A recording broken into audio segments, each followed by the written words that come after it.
So these are the supply I got for painting my car. This one is the masking tape, 20 rupees one roll. I got two roll, very important. Second is the brush, basically used to clean the tight corners. You have to remove all the dust and everything before painting your car. Then the third important thing is various sandpapers of different grades. So I got 320 grit sandpaper. Then I have 220 grit sandpaper. Then I think I got like coarser 150 grit. Apart from that, I got the finer sandpaper like 800 grit and 600 grit, and just one small piece of 1000 grit. Now, fourth important thing is it's really essential that we should have a paint. Of course, without paint you cannot paint your car. And the product which I am using right now, this is the Com Paint. It's a Delhi based company, and since my vehicle is taffeta white, so I ordered this paint in taffeta white. So before ordering this paint you have to check your RC. The RC will tell you what is the exact color of your car, and when you are ordering this color you have to tell the exact same color. So this is the epoxy which I got to fill all the cracks and chips. This is called Comfill. I'll share you the link in the description as well. Basically it's a epoxy based filler, suits well with the galvanized steel, and it's a 50-gram tube. It costs around 120 right now. I got some general purpose paint as well, because there are some underbody places where painting might be required, but not necessarily you have to match the color. Some places could be inside the bonnet. uh, then you have to apply this chrome fill, and you have to use some plastic tool so that you are not further scratching your vehicle. So that's all you need to do, essentially, the paintwork on your car. So these are the areas where some paint touch up is required because of rust or maybe because of some dent. Here you can also see some dent is there. The plastic rear bumper also, as well as at the front side, a lot of scratches are there. These are the areas where probably every vehicle receives a lot of scratches. The side panel and the lower part of the front bumper, you can see while turning it gets scratched at both the side, right as well as left. So all these areas I am going to do some paint touch up, and I'll also put before and after photograph of the same area so that the comparison can be done. The process is not difficult. You can see here a lot of scratches at left front bumper. The painting process is a process which takes a lot of time and patience. The process is simple. You have to start with 150 grit paper. Wherever scratches are there, you have to simply remove those scratches with the 150 grit sandpaper, and then gradually go to the finer grit papers like 220, 320 and 500, and you have to blend in the scratch area with the surrounding area. And once the entire area is sanded with 150, 220, 320, you need to see the texture should be smooth, equivalent with the texture of the body.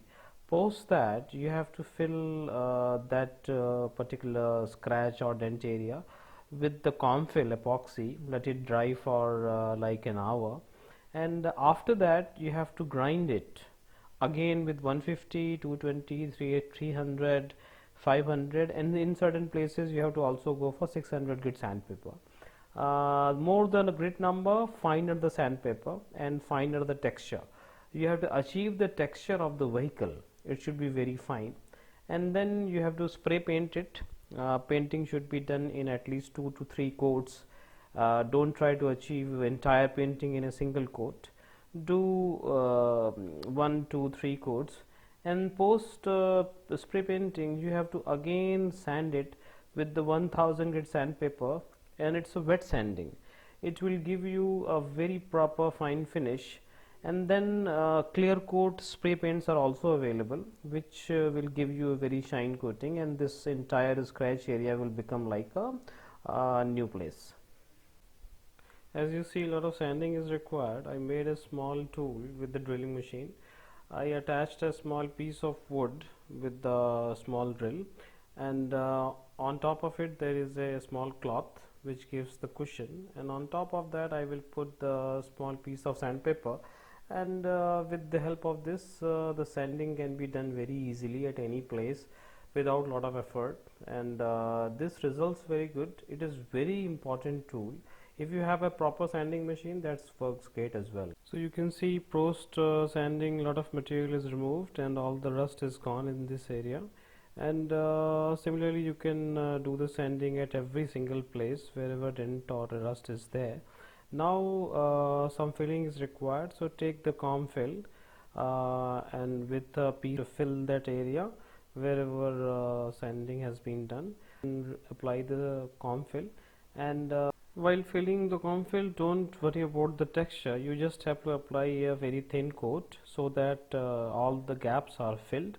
Anyway, we are going to sand it later on, so just apply it everywhere. That's the front bumper, and some curved areas are also there. Wherever deep scratches are there or deep dents are there, you can apply this comb fill, as you can see here. After applying this comb fill, now it's time to do the sanding of the cured comb fill. After 1 hour, you can use the 150, 220, 320 grit sandpaper, and post sanding the texture will be very smooth. It will be exact same texture of the vehicle. As you can see here, all the excess epoxy is gone and the texture has right now becomes like a vehicle. You can feel it with your bare fingers. This is very important to file it down so that when you are painting it, the texture of paint will become smooth as the vehicle. Now post buffing, now it's time to mask the entire vehicle wherever paint is not needed, and if you are painting nearby you need to mask it. You can use any masking paper or simple newspaper. You can also see this area properly buffed. The texture is matched to the vehicle texture, and that is why the grinding tool or the sanding tool comes very handy if you have.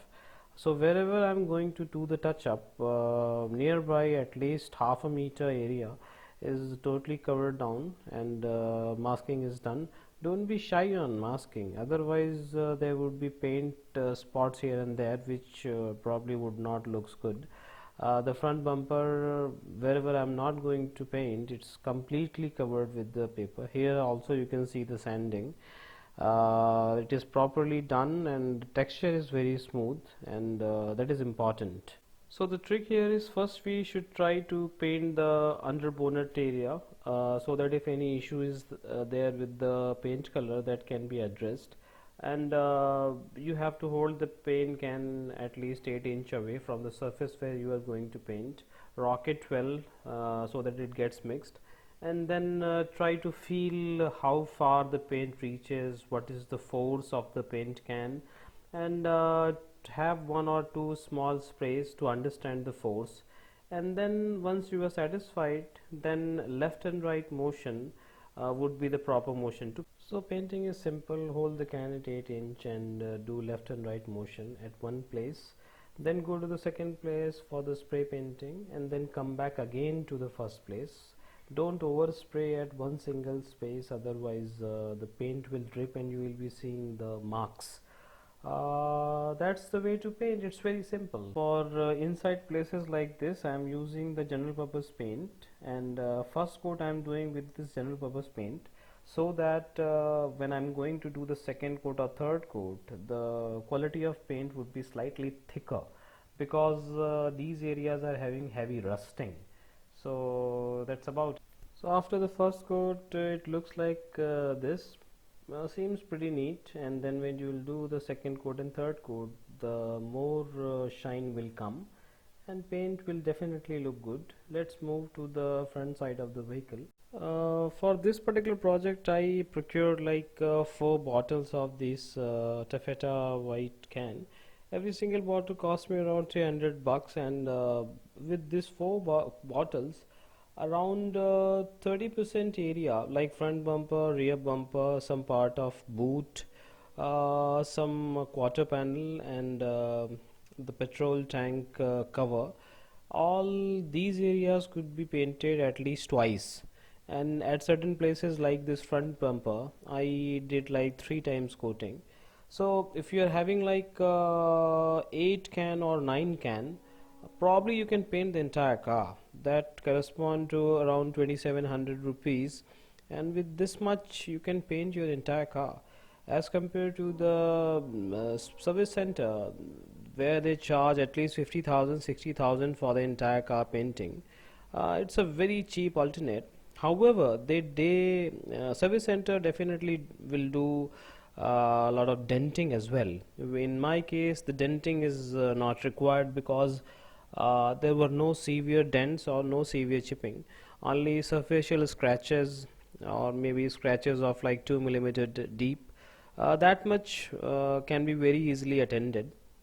You can also see the front bumper has takes heavy beating. Almost every single place are having either chip or dent, and now you can see the finish after this second or third coat. The finish looks pretty impressive, and for like 1200 rupees, I must say it's a very cheap and very nice alternate. After painting, I did some wet sanding with the 600 and 1000 grit sandpaper. That again with the modified drill tool. That has generated some smooth texture. One thing I would like to tell you, if you are going far away from 8 inches, you are going to see some foggy texture. If you are going closer like 4 inches or 3 inches, you will be seeing a lot of paint drip. So the distance from the surface where you are painting is very much important. One more thing I would like to highlight here, if your vehicle doesn't have deep dents, probably going to service center would be an overkill. So that's it guys, that's how I did, and now I'm going to show you the before and after shots of the